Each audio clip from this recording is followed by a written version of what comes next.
So yun magandang hapon sa inyong lahat dyan. Magandang gabi, magandang umaga, magandang tanghali. Kung nasa man kayo lupalop ng lugar mga boss, shoutout sa inyong lahat dyan mga boss repa mga guys. So nandito tayo, medyo naibalik na natin ng siguro around 80% na to mga boss repa. Nasa harapan natin is isang Italian scooter na 2-stroke which is Aprilia SR50 Street mga boss. Yan, liquid cool siya mga boss repa.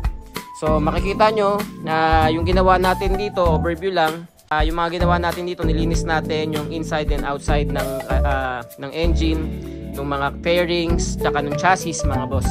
Tapos yan, tiniktik ko na rin ng bahagya yung pump nya, mechanical pump, para pinturahan ko na rin in the near future.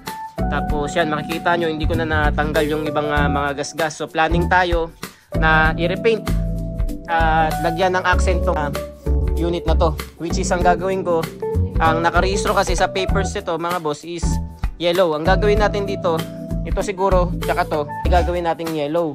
Tapos the rest ng ito tsaka yung palda, gagawin na nating white yan mga boss repa, para magkaroon ng accent kagaya nung pinost ko soon. Sa ginawa natin dito, which is nung nakita nyo sa previous video natin, luma na to mga boss repa, tsaka medyo may damage na yung gilid. Ginawa natin, bumili tayo sa bilihan ng mga magamitan ng upholstery, bumili tayo ng cover. So pinilitan natin, minano-mano natin, ginantak natin, at the same time niretain natin tong luma niyang seat cover. Hindi ko lang alam kung original pa ba to or what, pero ayan, okay pa naman. Natanggal lang siya, ginantak ko na lang ulit sa ilalim. At yun yung underbelly niya, nalinis natin at decente pa naman din tignan, kaya niretain ko rin na di ko muna yan pipinturahan. Yun, nalinis na rin natin yung carburetor nya. Ito lang, yung brake pads ito na luma na, nalaglag na, naiwalay na yung sa pinagkakapitan ng brake pads, saka yung mismong metal na makapit doon. So ipapa-brake banding na lang natin yung mga boss repa. Tapos to, nagalagyan na rin natin ng gear oil. Nagantay na lang tayo ng springs nito na panibago kasi kinabit ko ngayon dito 2,000, which is hindi siya uubra. Kailangan pa natin tong i-tune. Hindi ko pa nga nakikita. Sinubukan kong padyakan at the same time, wala pa siyang kuryente. Hindi ko lang alam kung baka may hindi ako nakabit na ground or wirings. So pag pininturahan ko yan, tsaka ko na ulit i-roll out, i-diagnose kung bakit ganun. The same time, ito nakalimutan ko kung saan ito nakamount. Hindi ko pa kasi nakakabit yung airbox, pero ito dapat may mounting to na pinagtanggalan ko to, nakalimutan ko lang. Meron siya talagang original na parang hose vacuum. Hindi ko alam para saan yan. Siguro snorkel pagka naba, which is good thing din siguro para hindi pasukin yung carburetor natin. So yun mga boss, nilinis ko siya at sobrang minimal lang yung ginastos natin. Wala pa tayong, siguro wala pang 1,000 ng ginastos natin dito para lang mapaayos ulit. At yun nga, napansin ko yung tinanggal ko yung headlight, missing headlight tayo, tsaka yung signal lens cover. Pero nandito yung signal lens cover tsaka yung headlight. Problema, basag yung headlight lens nya, yung pinaka cover nya mga boss. So tinanggal ko, hinahanapan ko ng pamalit.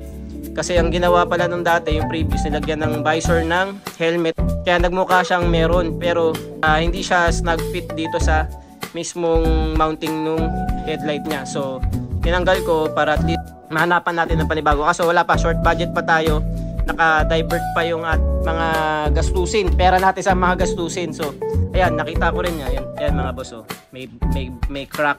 So lilinisin natin yan at ayusin in the near future pag nagka-budget tayo para pinturahan na nga to. So yun lang mga boss, update sa Italian Beauty natin. At one thing pa pala, wala pa pala tayong tambucho. Nandun yung tambucho, nandun nakasabit, pero papagawa natin to ng pipe. Ipapagaya natin yung bracket at mounting, tapos malosi copy na yung papagawa natin para magkaroon na extra kick, extra punch to unit natin, para pagka napatakbo na natin, pwede na natin i-tune at madi-restrict yung engine kasi masyadong, hindi ko lang alam kung may catalytic. Ang bigat nung mismong exhaust pipe niya, yung stock, napakabigat. So additional weight din yun, additional weight pa sa mismong motor. May hirapan itong tumakbo kung all stock lang. Pero sabi naman nila may 80 to 90 daw ang takbo nito. So yun, extract natin at i-squeeze natin yung potential power nitong engine na to mga boss. So Yun, maraming salamat sa mga nanood at sa mga sumusuporta. Kung umabot ka dito sa video na to mga boss at hindi ka pa naka-like and follow, paki-like and follow na rin at paki-subscribe yung Scooter Boy TV natin. At shoutout sa inyong lahat dyan mga boss Repa at maraming salamat. Yun lang, Italian Beauty, Aprilia, SR50 mga boss yan. 2-stroke. Yun no. Maraming salamat.